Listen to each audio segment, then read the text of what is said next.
Hey guys، مستر هیوج هستم. امروز اومدیم با یه چالش جدید. چالشمون از این قراره که باید نفسمو حبس کنم و اگه نفسمو زیر 40 ثانیه حبس کردم باید مجازات بشم. مجازاتشم شما تو کامنت ها بهم بگید، حتما کامنتاتون رو میخونم. اول صبر کنید عینکمو در بیارم، خیلی بخار میگیره.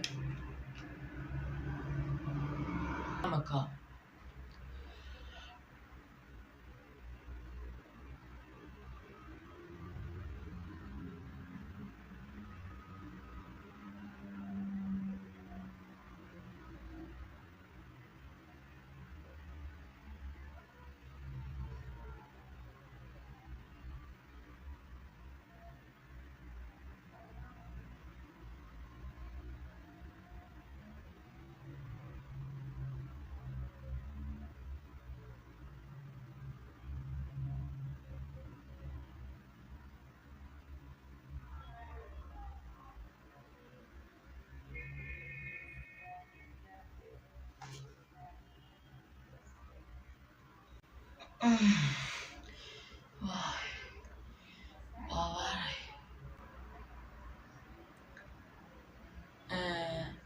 دقیق نمیدونم چقدر شد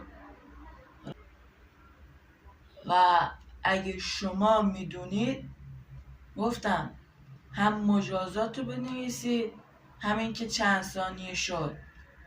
حتما اونایی که نگاه میکنن چی میگی؟ یعنی یه موقع های یه چیزایی دارم میگم اونایی نگاه میکنن. خب مگه میشه طرف نگاه نکنه؟ میشه اصلا حواسم به این موضوع نبود. اون آپاراته که نمیشه. اینجا طرف میاد اول ویدیو رو نگاه میکنه، بعد چه منگولیم من. خب حالا لایک و ساب فراموش نشه. تا ویدیوی بعدی، خدا نگهدار.